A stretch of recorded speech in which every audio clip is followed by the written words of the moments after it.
He invited his shy ex to the reunion to mock her, but she arrived as a Hollywood superstar.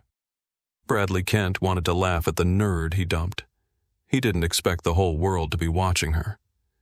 He'd invited his awkward ex-girlfriend to the reunion, thinking he was staging the perfect joke, ready to relive the glory of publicly humiliating her one more time.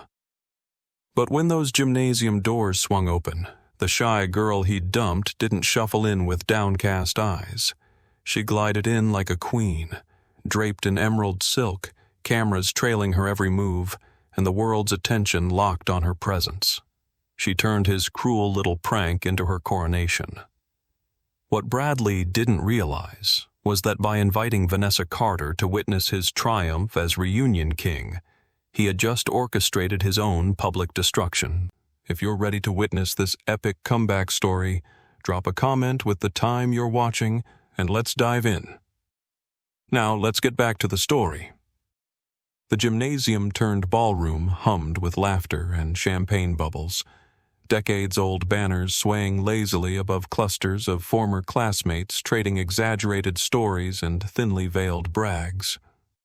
Balloon bouquets hovered like colorful ghosts of proms past, and the air was thick with nostalgia, expensive cologne, and the kind of electricity that only reunions could generate, half excitement, half judgment. Bradley stood near the champagne fountain, name tag reading Brad, in bold letters, as if anyone could forget the former prom king. His tailored blazer fitting perfectly over shoulders that still carried the same confident swagger from a decade ago. He'd organized this entire event, which meant he controlled the guest list, the seating, the spotlight, and most importantly, he controlled who got laughed at. And tonight, that person was supposed to be Vanessa Carter.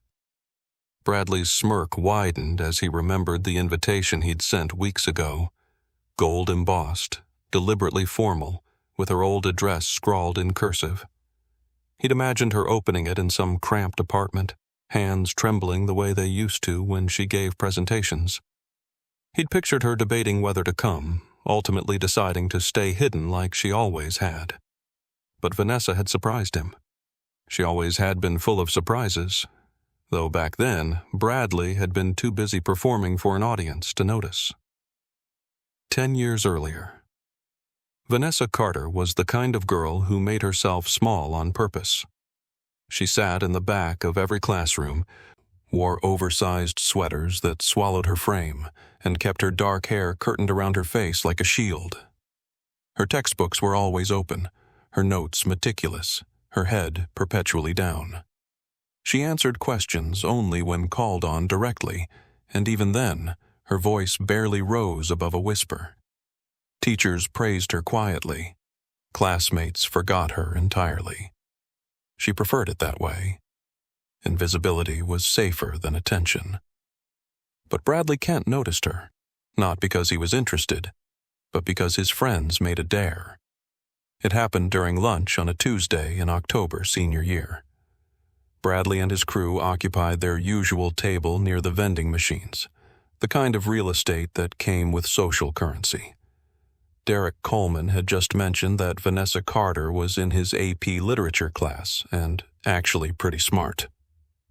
Rachel Mendez, Bradley's on-again, off-again girlfriend, rolled her eyes. "Smart doesn't make you interesting. Bet Brad couldn't get her to go out with him," someone snickered. "Girl probably doesn't even know how to have a conversation." Bradley leaned back in his chair, all easy confidence and white teeth. "How much?" The dare was set. 2 weeks. Get Vanessa Carter to date him or lose $50 in social bragging rights. Bradley took the bet. He started small, sitting near her in the library, asking about homework, offering his trademark smile that had worked on dozens of girls before her. Vanessa was hesitant at first, suspicious even, but Bradley was patient. He learned she loved old movies, that she volunteered at the animal shelter on weekends, that she dreamed of writing screenplays someday but was too nervous to share them with anyone. He played the part perfectly. Thoughtful, interested, kind. By the 3rd week, Vanessa believed him. She smiled more when he was around. She started wearing her hair back. She even laughed at his jokes, a soft sound that felt like a secret. Bradley won the bet. And then, because cruelty often masquerades as entertainment, he decided to collect his prize publicly. The cafeteria was packed on a Friday afternoon, the smell of pizza grease and teenage chaos filling the air. Vanessa sat with her tray at a small table near the emergency exit. Her usual spot, carefully chosen for its proximity to escape routes. Bradley approached with his entire entourage in tow. "Hey, Vanessa," he said, loud enough for nearby tables to hear. His tone was different, sharper, performative. "Can we talk?" She looked up, surprised but hopeful. "Sure, I think we should break up." The words hung in the air like smoke. Vanessa blinked. "What?" Bradley shrugged, hands in his pockets, the picture of casual indifference. "Yeah, this whole thing. It was fun, but you're not really my type. You know," he gestured vaguely at her, "you're just not hot enough." Laughter erupted from his table. Rachel's voice cut through the noise. "Oh my God, Brad, you actually did it!" Vanessa's face drained of color. Her hands gripped the edge of the table, knuckles white. You were serious? About us?" "About us?" Bradley repeated, feigning confusion. "Vanessa, come on. It was a dare. Everyone knew." He turned to his friends. "Pay up, boys." More laughter. Someone pulled out their phone to record. Vanessa's breathing became shallow, rapid. Her eyes darted around the cafeteria, hundreds of faces, some laughing, some pitying, all watching. Derek Coleman stood up from a nearby table, his expression darkening. "Brad, that's enough."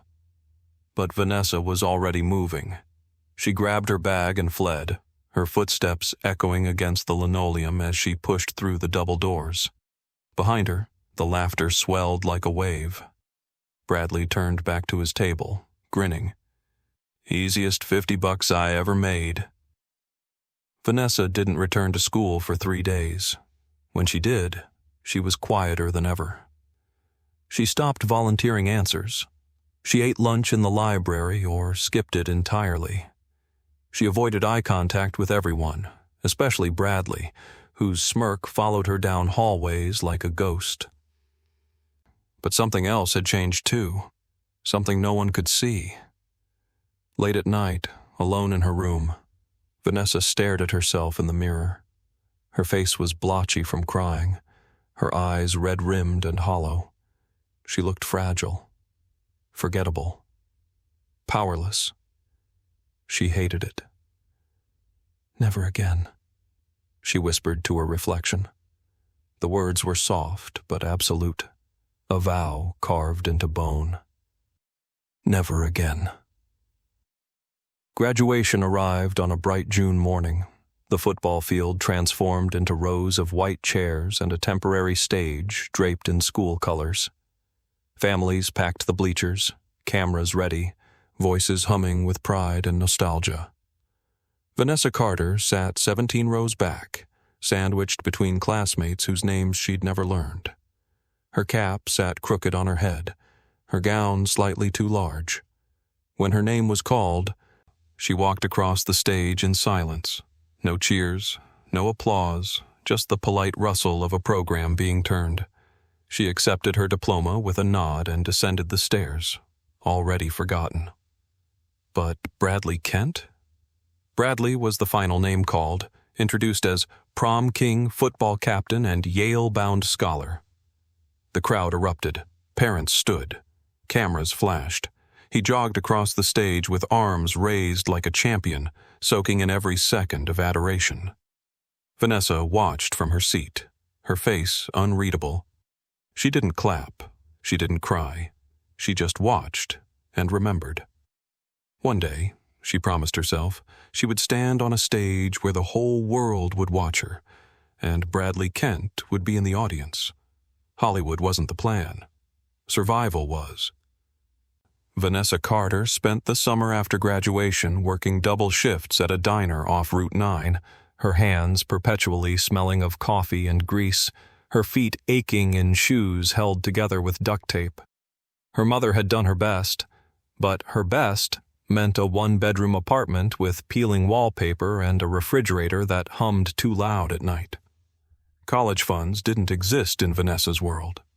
Scholarships had been applied for and quietly denied, so she enrolled at Riverside Community College that fall, taking classes between shifts and sleeping through alarm clocks she could barely afford to replace. Nobody from high school asked what happened to her. Nobody cared.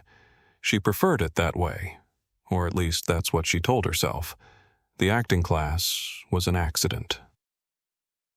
Vanessa needed an arts elective to fulfill her general education requirements, and Introduction to Performance fit her schedule between her diner shift and her weekend job stocking shelves at a discount pharmacy. She'd picked it because it was the only option that didn't conflict with work. Drama had never been her thing, standing in front of people, being watched, being judged. But it was one credit, and she'd survive it like she survived everything else. Professor Diane Reyes was a former Broadway actress who'd traded the stage for teaching after a knee injury ended her dancing career. She was sharp-eyed, no nonsense, and had a way of seeing through every student's performance, both on stage and off. The first assignment was simple: a 2-minute monologue. Any character, any play, any style.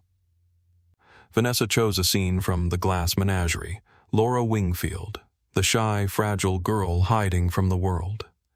It felt safe, familiar. She could disappear into someone else's brokenness.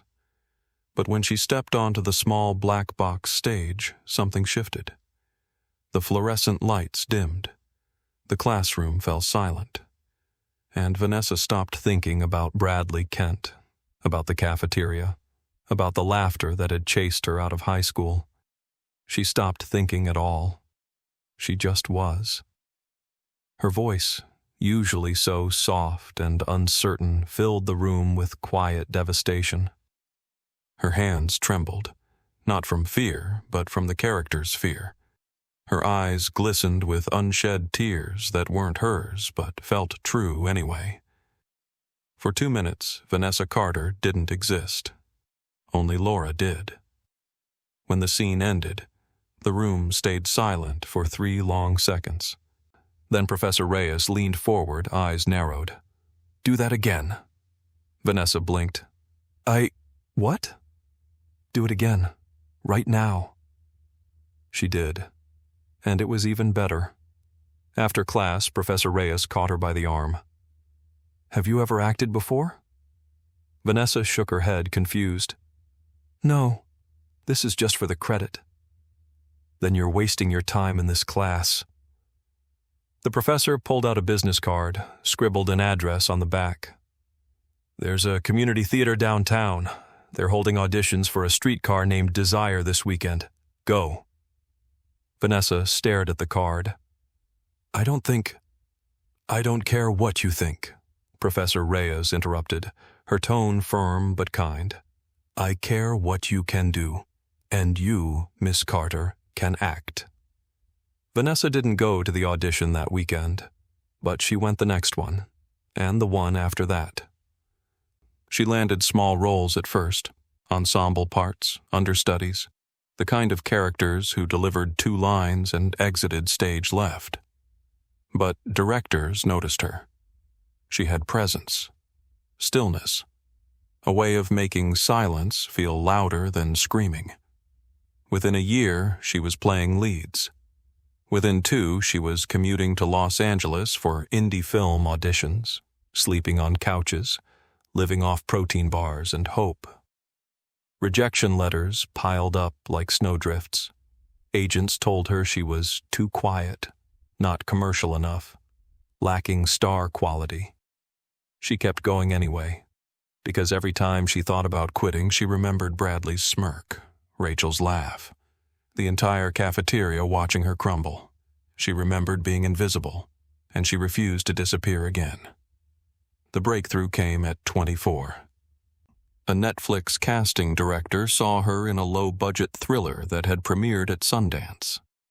Vanessa played a woman slowly unraveling after trauma, a role that required no screaming, no melodrama, just raw, quiet devastation, the kind of performance that made audiences hold their breath. The casting director offered her an audition for Midnight Memory, a limited series about a journalist investigating her sister's disappearance. The role was complex, layered, demanding. Vanessa nailed it in one take. The show dropped 6 months later. And Vanessa Carter became a name people couldn't stop saying. Midnight Memory became a cultural phenomenon.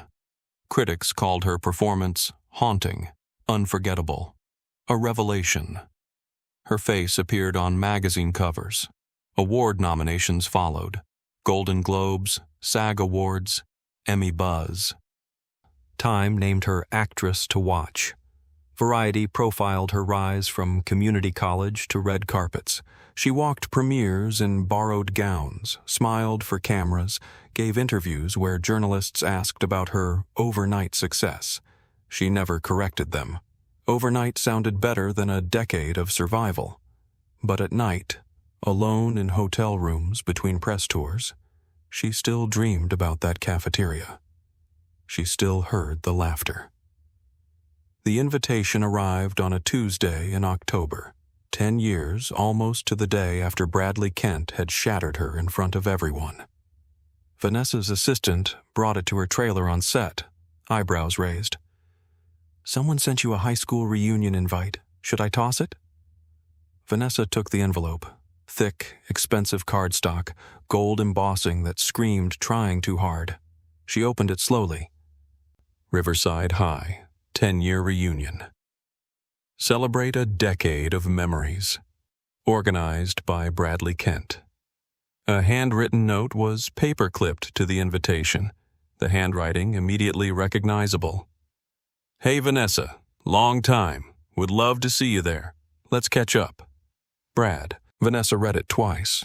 Then she started laughing, a sound that started soft and grew sharper, edged with something her assistant couldn't quite identify. Not bitterness, not anger. Victory. "Everything okay?" her assistant asked cautiously. Vanessa set the invitation down on her vanity, right next to her Golden Globe nomination certificate. She studied her reflection in the mirror surrounded by bulbs, her hair professionally styled, her makeup flawless, her eyes sharp and certain. She looked nothing like the girl who'd fled that cafeteria. She looked untouchable. "Actually," Vanessa said, picking up her phone, "everything's perfect." She scrolled through her contacts, found her publicist's number, and pressed call. When the line connected, her voice was steady, precise, and laced with the quiet power that had made her famous. "I need you to book a camera crew," she said. "We're going to a reunion." The music stuttered. Not literally. The DJ's playlist continued its nostalgic rotation through early 2010s pop hits, but the energy in the room fractured the moment Vanessa Carter stepped through those gymnasium doors. Conversations died mid-sentence. Champagne glasses paused halfway to lips. Even the balloon bouquets seemed to stop swaying. Vanessa didn't rush. She didn't need to. The emerald gown she wore caught every light in the room, refracting it like cut crystal. The fabric hugged her frame with the kind of tailoring that whispered wealth and screamed confidence. Her hair fell in soft, deliberate waves over one shoulder. Diamond earrings, real ones, not the costume jewelry she'd worn to prom, glinted beneath the disco ball that Bradley had insisted on renting. But it wasn't the dress or the diamonds that stopped the room.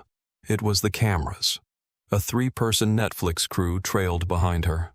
A cinematographer with a shoulder-mounted rig, a sound technician with a boom mic, and a producer holding a tablet and wearing a headset. They moved like a single organism, capturing every angle of Vanessa's entrance with the kind of professional efficiency that made it clear. This wasn't a coincidence. This was content. Bradley Kent's champagne glass slipped from his fingers. It hit the edge of the table and shattered, golden liquid spreading across white linen like a stain on his carefully orchestrated evening. "Holy shit," someone whispered. "Is that?" "Vanessa Carter," another voice confirmed, louder now, tinged with disbelief. "From Midnight Memory." The room erupted into whispers, then murmurs, then barely contained excitement. Phones emerged from pockets and purses like a swarm of fireflies.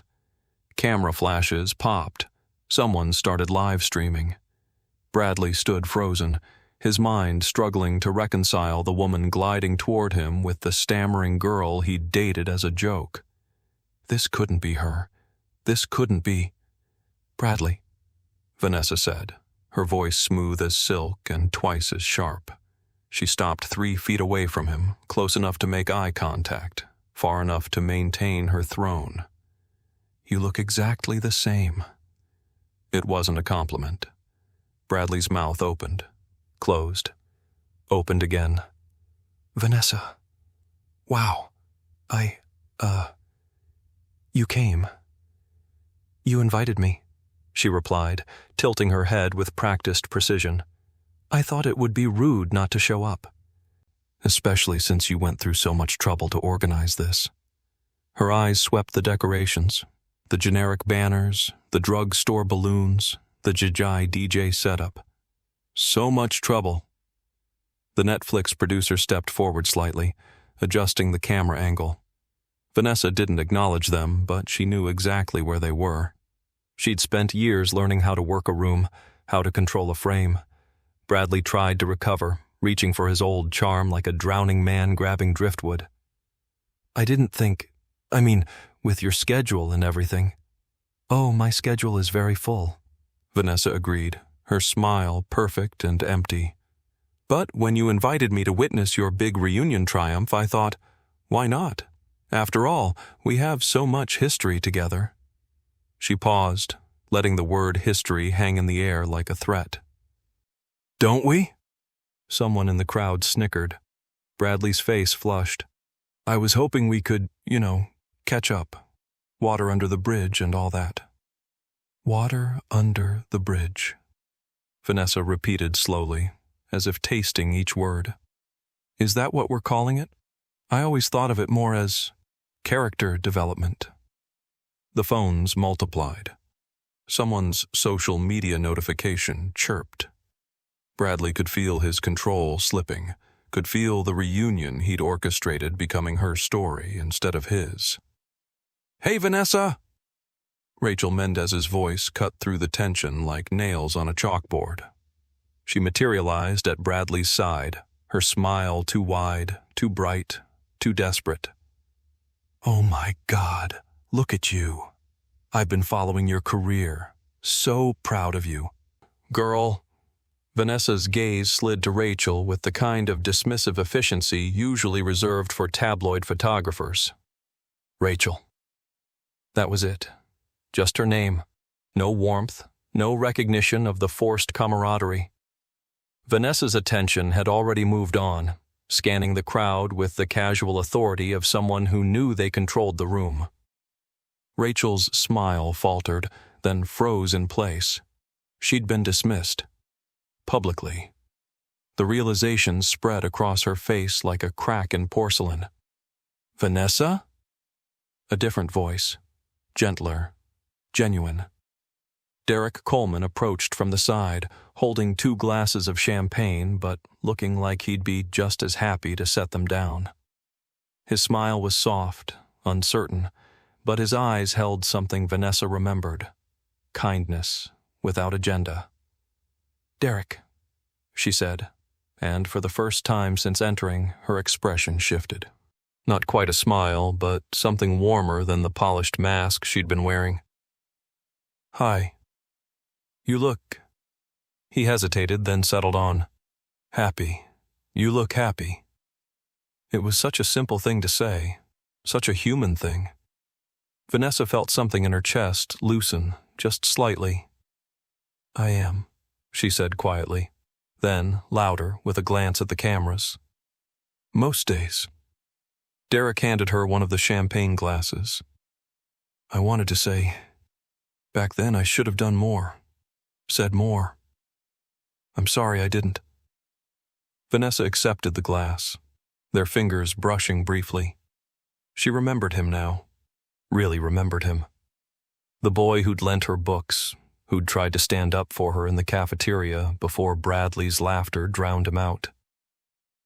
"You were kind," she said simply. "That mattered more than you think." For a moment, the cameras didn't exist. The crowd faded. It was just two people who'd survived the same battlefield, acknowledging each other across the years. But then Vanessa's eyes flicked back to Bradley, still standing there with his shattered champagne glass and shattered confidence, and her expression cooled. She hadn't come here for friendship.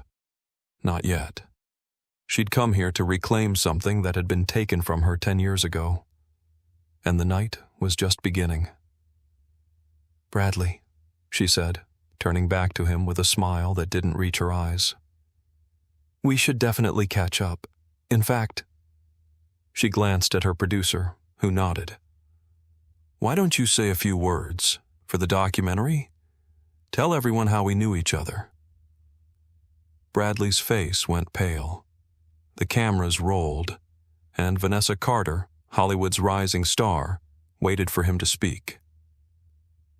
Bradley Kent retreated to the corner near the coat check, his inner circle forming a protective wall around him like Secret Service agents guarding a wounded president. Rachel stood closest, her arms crossed defensively. Two former football teammates, Marcus and Tyler, both thicker around the middle now but still radiating that high school invincibility, flanked his other side. "This is insane," Bradley muttered, running a hand through his hair. The carefully styled confidence from earlier had started to fray at the edges. "She's making this into some kind of circus." "She brought a film crew, Brad," Rachel hissed, her voice low but venomous. "Who does that? Who brings cameras to a high school reunion?" "Someone who wants attention," Marcus offered, cracking his knuckles. "She's probably using this for publicity. You know how Hollywood people are. Everything's content." Bradley latched onto that like a lifeline. "Exactly. That's exactly what this is." His voice grew stronger, more certain. "She's performing. This whole thing, the dress, the cameras, that look she keeps giving me, it's an act. She's acting." "She literally is an actress," Tyler pointed out unhelpfully. "No, I mean..." Bradley waved his hand impatiently. "She's playing a role, pretending she's this untouchable star, but underneath, she's still the same stammering girl who couldn't even order food without apologizing." He laughed, but it sounded hollow even to his own ears. "Fame changes people, makes them think they're better than they are." Rachel nodded eagerly, desperate to believe it. "Right, like, we knew her before. We know who she really is."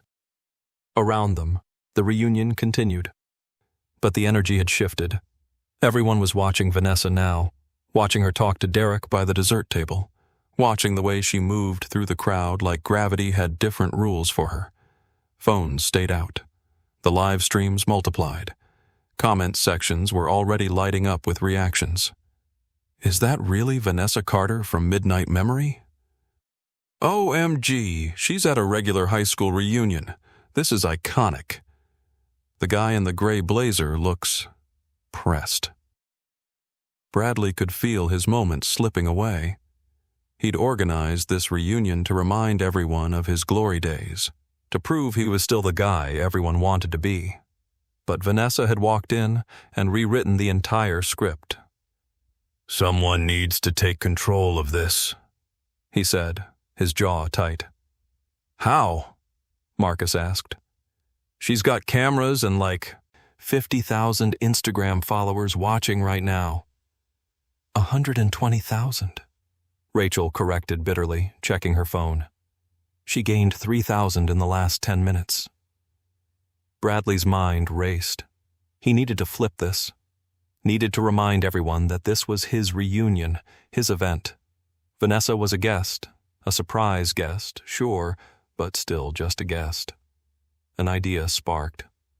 "What if," he said slowly, "we invite her to say a few words? You know, like an impromptu speech. Put her on the spot." Rachel frowned. "Why would that help?"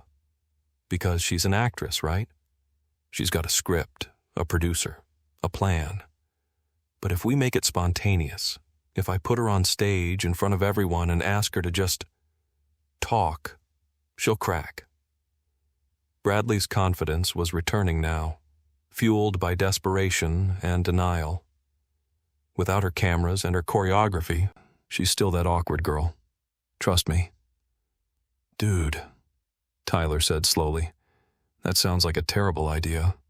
It sounds like the only idea." Bradley turned to Rachel. "You still have access to the DJ booth?" She nodded reluctantly. "Good. Tell him to get ready for a special announcement." Bradley straightened his blazer, checked his reflection in a decorative mirror on the wall. His smirk returned, forced but present. "If Vanessa wants to make this reunion about her, fine. Let's see how she handles the spotlight when she can't control it." Marcus and Tyler exchanged glances but said nothing. They'd seen Bradley in this mode before, wounded ego, doubling down, convinced he could charm his way out of consequences. It never ended well. But they followed him anyway. Bradley approached the DJ booth with the kind of swagger he'd practiced in mirrors throughout high school. He whispered instructions, and moments later the music faded. Feedback squealed briefly through the speakers before settling into expectant silence. "Hey everyone!" Bradley's voice boomed through the gym, amplified and artificially bright. "Can I get your attention for just a second?" The crowd turned, phones lifted. Vanessa, still standing near Derek by the dessert table, set down her champagne glass and watched Bradley with the kind of stillness that made professional photographers jealous. "So we have a very special guest tonight," Bradley continued, gesturing toward Vanessa with performative enthusiasm. "I think we all know Vanessa Carter, our very own Hollywood star." Polite applause rippled through the room. Someone whooped. "Vanessa, would you come up here for a second?" Bradley motioned to the small raised platform where the DJ equipment sat.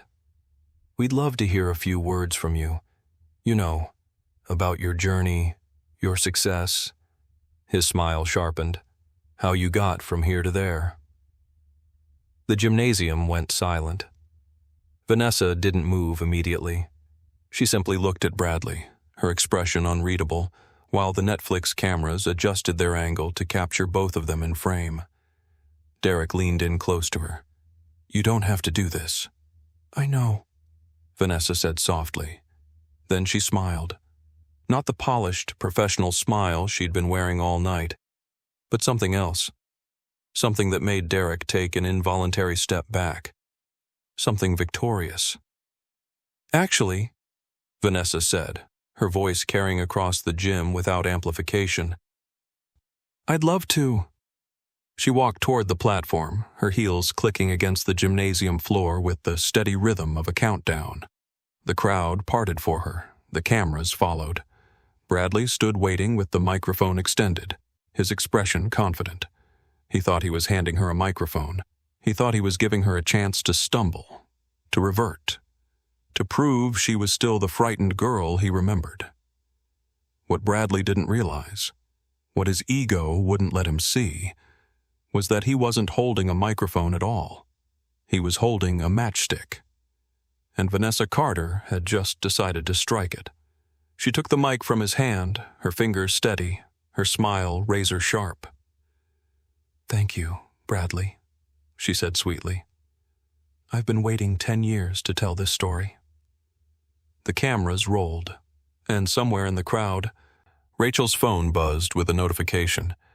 "You're going viral." Vanessa Carter stood on the platform, microphone in hand, backlit by the DJ's colored lights. The gymnasium fell into the kind of silence usually reserved for funeral services or bomb threats. Every eye was on her. Every phone was recording.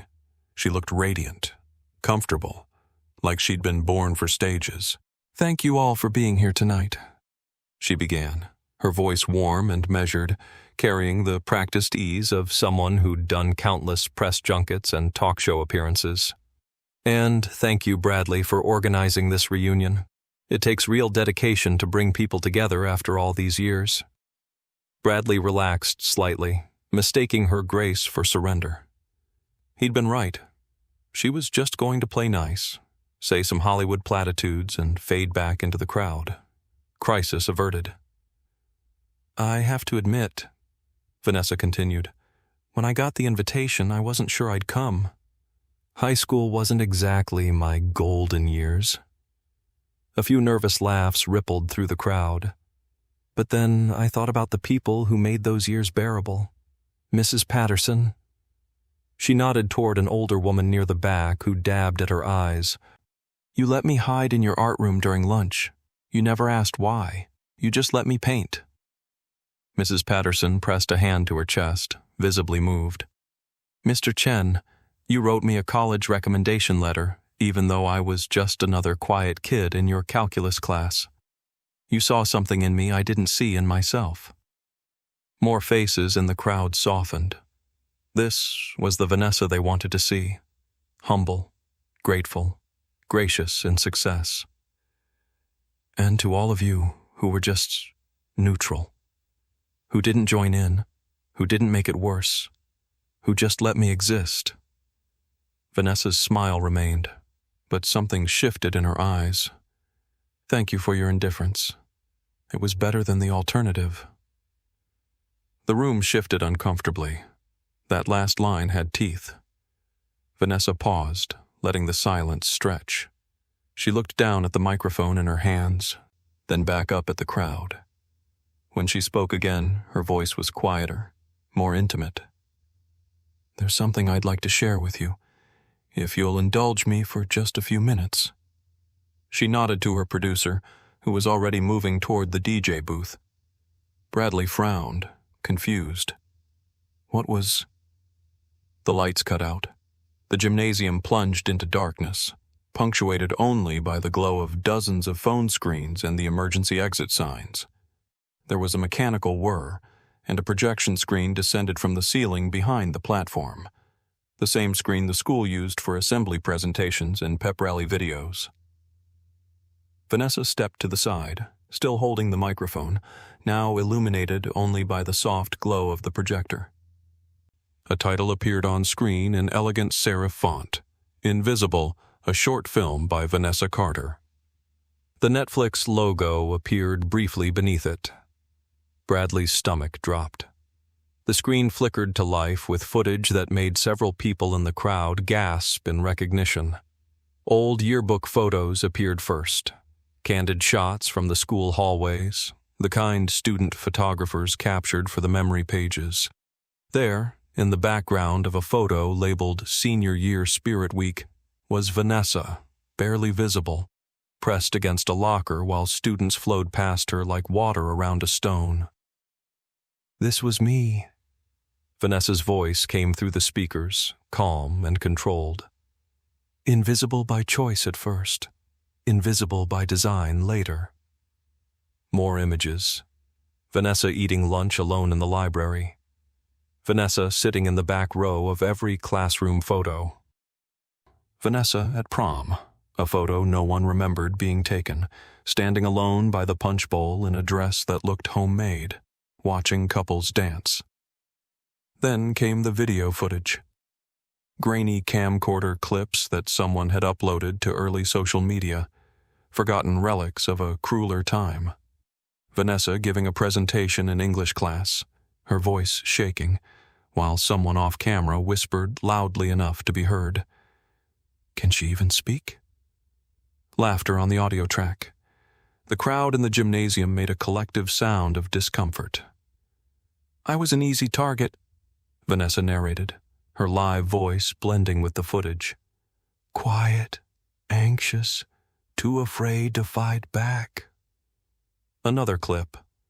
Bradley appeared on screen, younger, cockier, surrounded by his football friends.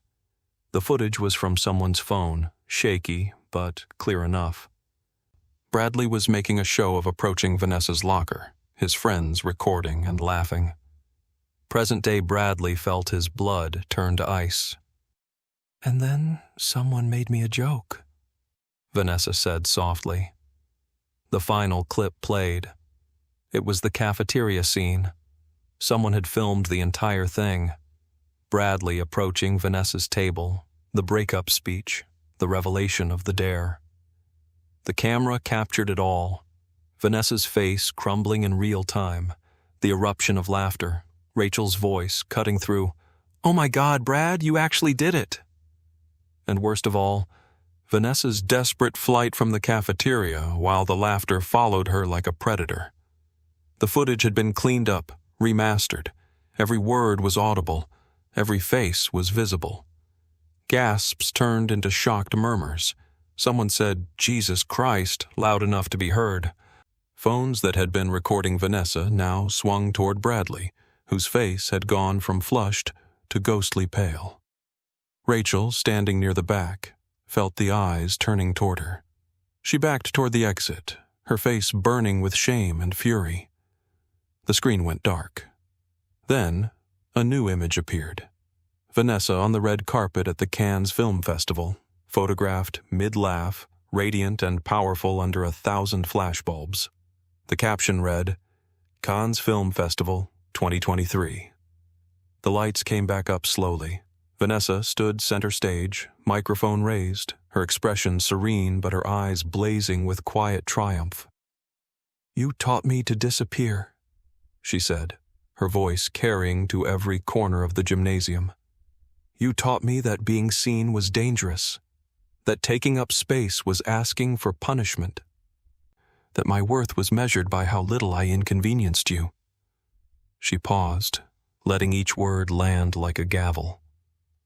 But somewhere along the way, her voice grew stronger. I stopped hiding. I stopped apologizing for existing. I learned that the same silence that made me invisible could be turned into power. That the girl you tried to erase could become impossible to ignore.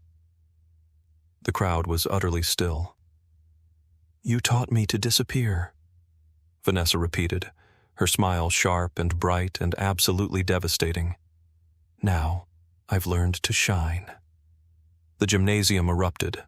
Applause thundered through the space. Genuine, explosive, the kind of ovation usually reserved for championship victories and graduation ceremonies. People stood. Someone whistled. Mrs. Patterson was openly crying. Derek Coleman, standing in the front row, looked at Vanessa like she was made of lightning and stardust, his applause fierce and proud. Bradley remained frozen on the edge of the platform, his face the color of spoiled milk. He tried to speak, to salvage something, but his voice died in his throat. Rachel had already disappeared through the exit doors. And Vanessa Carter, Hollywood star, Golden Globe nominee, the girl they'd tried to destroy, stood in the spotlight she'd built for herself, bathed in applause that drowned out every laugh that had ever been aimed at her. She caught Bradley's eye one last time. Then she smiled, handed the microphone to the stunned DJ, and walked off the platform like a queen leaving her coronation. The cameras captured every second. Vanessa made it halfway to the parking lot before Bradley caught up with her. The October air was crisp, carrying the smell of fallen leaves and distant wood smoke. The muffled bass from inside the gymnasium thumped against the walls, but out here, under the parking lot lights and scattered stars, it was almost peaceful. Almost. "Vanessa!" Bradley's voice cut through the quiet like broken glass. "Wait. Just wait." She stopped, but didn't turn around immediately. The Netflix crew had stayed inside, giving her a moment of privacy she hadn't requested but appreciated. Her heels clicked once more against the asphalt as she pivoted slowly, deliberately, to face him. Bradley stood 10 feet away, his blazer rumpled now, his carefully styled hair falling across his forehead. His face was flushed, whether from anger, embarrassment, or the 3 glasses of champagne he'd downed after her presentation. Vanessa couldn't tell. Probably all 3. What the hell was that? His voice cracked slightly, the smooth confidence completely stripped away. You humiliated me in there, in front of everyone, on camera. Vanessa didn't flinch. Yes. The simple confirmation seemed to stagger him more than any defense would have. Why? What did you... He stepped closer, his hands clenched into fists at his sides, not threatening, just desperate. I invited you here. I reached out. I thought we could... You thought we could what, Bradley? Vanessa's voice was quiet but sharp as a scalpel. Laugh about old times? Pretend it didn't happen? Or did you invite me here so you could have one more laugh at the shy girl who wasn't pretty enough? That's not... He stopped, the lie dying on his tongue. They both knew the truth. Bradley's anger deflated into something uglier, embarrassment mixed with self-pity. Okay, fine. I was a jerk in high school, but that was 10 years ago. People change. I'm not that person anymore. Aren't you? Vanessa tilted her head. You organized this reunion. You sent me that invitation with your little handwritten note. Let's catch up, you said. But you didn't want to catch up, Brad. You wanted to see if I was still the same broken girl you left crying in that cafeteria. He opened his mouth to protest, then closed it. His shoulders sagged. I grew up, he muttered, the fight draining from his voice. I have a job, responsibilities. I'm not the same stupid kid who... You invited me here as a joke, Vanessa interrupted, her voice still calm, still controlled. You wanted to remind me of my place. And when I showed up as something you didn't expect, you tried to put me on the spot in front of everyone. You haven't grown up, Bradley.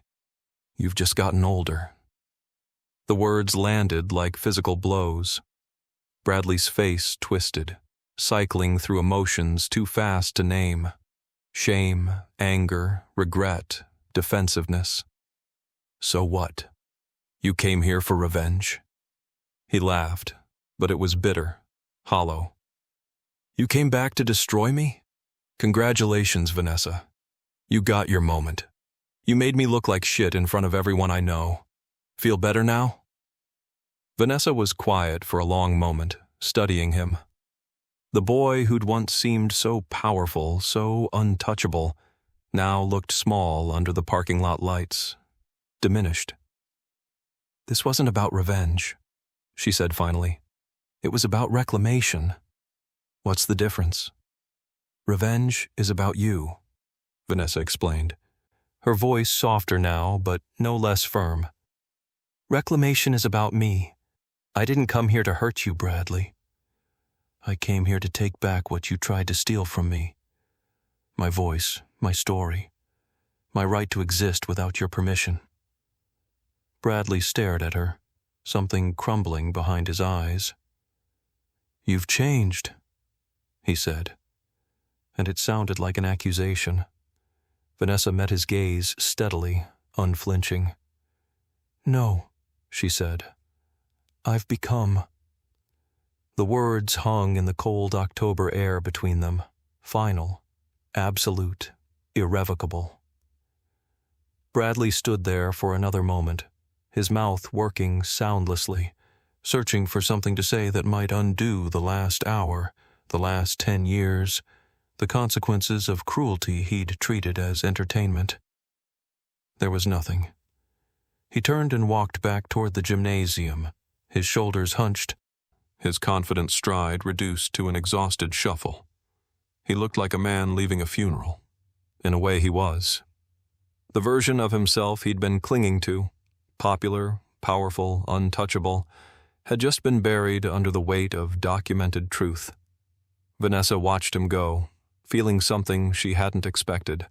Not triumph, not satisfaction. Just emptiness where anger used to live. Inside the gymnasium, Rachel Mendez stood near the refreshment table, clutching a plastic cup of warm champagne she'd forgotten she was holding. The reunion continued around her, but everything had shifted. The social geometry she'd spent a decade assuming was permanent had been redrawn in the span of 20 minutes. Groups that used to orbit her now stood in clusters near the DJ booth, still buzzing about Vanessa's presentation. Former classmates who'd laughed along with her cruel jokes in high school now avoided eye contact. She caught fragments of conversations. Never knew it was that bad. Actually filmed it. Can you believe? Always thought Rachel was too harsh. She tried to join a conversation near the dessert table. The circle closed subtly, bodies shifting to block her out. Someone's phone lit up with a notification, a tagged video from tonight already circulating.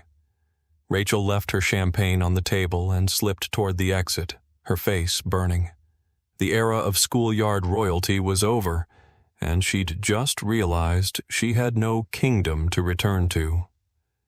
Derek found Vanessa sitting on the concrete steps outside the gym's side entrance, her emerald gown pooling around her like liquid light. She'd taken off her heels, her bare feet pale against the cold concrete. She looked up as he approached, and for a brief moment, her carefully constructed armor slipped. She just looked tired. "Hey," Derek said quietly, holding up 2 bottles of water he'd grabbed from inside.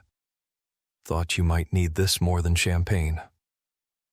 Vanessa accepted one with a small, grateful smile. "You're not wrong." He sat down beside her, leaving respectful space between them. For a moment, neither spoke. The distant sounds of the reunion continued inside, muffled music, laughter, the hum of 100 conversations trying to process what they'd just witnessed. "That was—" Derek started, then stopped. "I don't even know what to call it." "Cathartic?" Vanessa offered. "Terrifying? Possibly a career-ending publicity disaster?" "Brave," Derek said simply. Vanessa looked at him, really looked at him. He wasn't asking for anything. Wasn't trying to network or get a photo or pitch her a screenplay. He was just there. The same way he'd been there 10 years ago, offering quiet kindness when cruelty was the currency everyone else traded in. For the first time all night, Vanessa felt her shoulders drop. The performance armor she'd worn since walking through those doors finally loosened.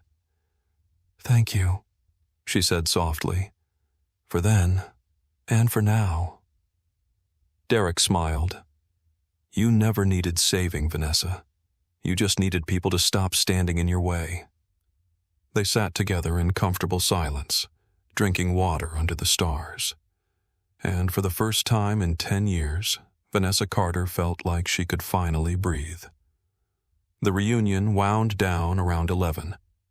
The crowd thinning as people collected coats and called ride shares, their phones still glowing with replays of Vanessa's presentation. But Vanessa remained, lingering in the parking lot long after Derek had said goodnight with a promise to stay in touch. A promise that, for once, felt genuine. The Netflix crew had packed most of their equipment, giving her space, but the producer approached with a gentle suggestion. "There's one more shot we'd like to get, if you're up for it." Vanessa looked back at the school building, its brick facade shadowed and familiar under the yellow glow of security lights. "The library?" The producer smiled. "You read my mind." The hallways were empty now, stripped of the evening's chaos. Vanessa's footsteps echoed against the linoleum, that same institutional flooring she'd walked 1,000 times before. Head down, shoulders hunched, trying to take up as little space as possible. Now her heels clicked with purpose. Her spine was straight, Her emerald gown whispered against her legs with each step, but the halls remembered her differently. She passed the trophy case where Bradley's football photos still gleamed behind dusty glass. She walked by the cafeteria doors, still propped open, the space beyond them dark and empty. The ghost of her 17-year-old self seemed to linger there, frozen mid-flight, face blotchy with tears, the sound of laughter chasing her. Vanessa stopped. The cinematographer paused behind her, waiting. "I used to run through here," she said quietly, more to herself than to the camera. "Every day felt like escaping something. I never thought about where I was running to. Just away." She touched the cafeteria doorframe briefly, then moved on. The library sat at the far end of the west corridor, past the guidance counselor's office and the art room. Its double doors were unlocked. Mrs. Patterson had made sure of that before leaving, whispering to Vanessa that she'd always be welcome here. Vanessa pushed through the doors into the familiar darkness. The motion sensors detected her presence, and fluorescent lights flickered to life one section at a time, illuminating rows of shelves that stretched toward the back wall. The space was smaller than she remembered. Childhood memories always inflated spaces beyond their reality, but it still carried that distinct library smell. Old paper, dust, and the faint chemical tang of book preservative. This had been her sanctuary. The cinematographer set up quickly, attaching a small portable light to create a soft backlight that would make Vanessa glow against the shadows. The producer handed her something wrapped in tissue paper. "We stopped by the front office," the producer explained. "The principal said you could have this." Vanessa unwrapped it carefully. It was a yearbook, her senior year. The cover was faded, the spine cracked from a decade of storage, but when she opened it, the pages were still crisp, still filled with signatures and inside jokes and promises to never forget. She'd never bought one for herself, couldn't afford it, hadn't wanted to remember. "Take your time," the producer said, stepping back. "We'll just film whatever feels natural." Vanessa walked deeper into the library, past the study tables where she'd eaten lunch alone, past the computer stations where she'd researched colleges she couldn't afford. She stopped at the far corner, the fiction section, where the shelves created a small alcove hidden from the circulation desk. She'd spent entire lunch periods here, wedged between fantasy novels and young adult dystopias, reading about girls who saved worlds while she couldn't even save herself from a cafeteria full of classmates. But she'd been wrong about that. She had been saving herself, just slowly, quietly, in ways no one applauded. Vanessa set the yearbook down on a nearby table and opened it, flipping through pages of faces she barely remembered. There was Bradley, front and center in the senior class photo, his smile confident and careless. There was Rachel, voted most likely to succeed, a prediction that hadn't quite panned out. And there, in the back row of every group photo barely visible, Vanessa herself. Small, blurred, easy to miss. The camera captured her face as she studied that old photograph, not with sadness, but with something more complex. Recognition, understanding, a kind of tenderness for the girl she'd been. "I used to think becoming successful meant erasing her," Vanessa said aloud, her voice soft in the library's acoustics. "The anxious, scared version of me. I thought I had to kill her to become this." She gestured at herself, the gown, the confidence, the woman the world saw now. "But she's still here," Vanessa continued, touching the old photograph gently. "She's the foundation everything else was built on. All those lunch periods hiding in here, reading stories about brave girls. I wasn't hiding. I was learning. I was building something no one could see yet." Her eyes glistened, but she didn't cry. She'd cried enough for that girl already. "Resilience isn't loud," she said. "It doesn't get applause when it starts. It's just showing up, day after day, surviving the laughter, surviving the humiliation, surviving yourself when you're convinced you're not worth surviving for. The soft backlight created a halo around her, making her look both ethereal and absolutely solid, a woman occupying space she'd earned inch by painful inch. Vanessa pulled a pen from the small clutch she'd carried all evening. She opened the yearbook to a blank page in the back, the section reserved for future signatures, messages from teachers, notes passed in study hall. She wrote carefully, her handwriting elegant now.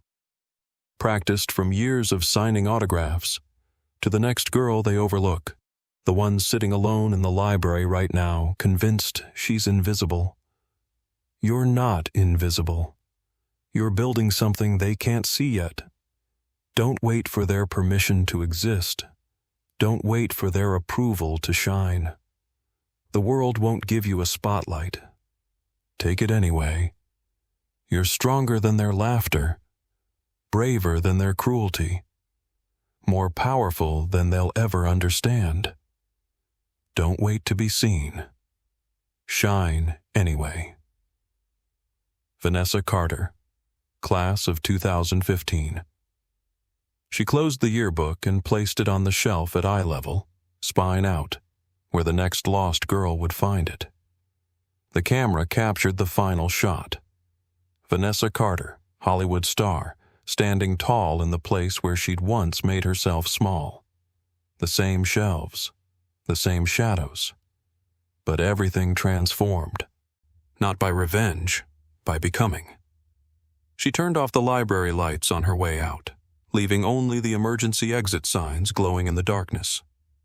Behind her, on the shelf, the yearbook waited. A message in a bottle for the girl who would need it next. The video went viral before Vanessa's flight even landed in Los Angeles. By Sunday morning, clips from the reunion had been shared across every platform: TikTok, Twitter, Instagram, Reddit threads dissecting every frame. Someone had stitched together the cafeteria footage with Vanessa's red carpet photos, set to dramatic music. Another creator had made a timeline of her transformation with the caption, "This is what happens when you underestimate the quiet ones." The headlines wrote themselves. Variety: Vanessa Carter confronts high school bully with grace and power. The Hollywood Reporter: Midnight Memory Star's viral reunion speech sparks conversation about bullying and redemption. BuzzFeed: This actress returned to her high school reunion and absolutely demolished her bully, and we're here for it. By Monday, the story had jumped from entertainment blogs to mainstream news. Morning talk shows debated it. Psychology Today published an article about public accountability and healing. A podcast about women in film dedicated an entire episode to the Vanessa Carter moment. The Netflix documentary footage was trending before it even had a release date. And Vanessa's follower count? It doubled, then tripled. Brands reached out. Interview requests flooded her publicist's inbox. A literary agent called about a memoir deal. But the most telling metric was simpler. People couldn't stop talking about her. She had become unforgettable. Bradley Kent deleted his social media accounts on Tuesday. It started with a few comments on his Facebook photos, old ones from high school, recent ones from the reunion. Then the comments multiplied. Then came the memes. His face from that night, mouth agape, champagne glass falling, the exact moment he'd realized Vanessa Carter wasn't who he'd expected, became internet shorthand for instant karma. When you try to embarrass your ex, but she shows up as a whole billionaire POV, you're about to learn a very expensive lesson. The face you make when your past catches up in 4K. Someone created a TikTok sound using the audio from Vanessa's speech. "You taught me to disappear. Now I've learned to shine." It was used in thousands of videos, women sharing their own comeback stories, graduates celebrating accomplishments, abuse survivors reclaiming their narratives. Bradley became the guy who got owned at his own reunion.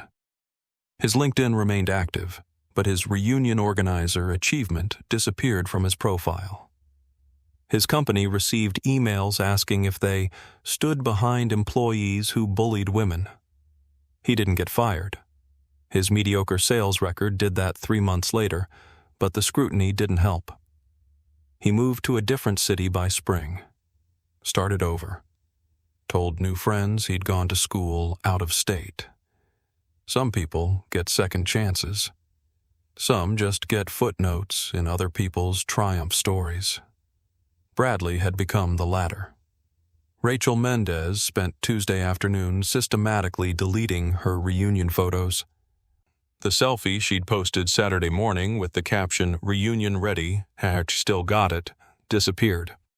So did the group shot where she'd strategically positioned herself at the center.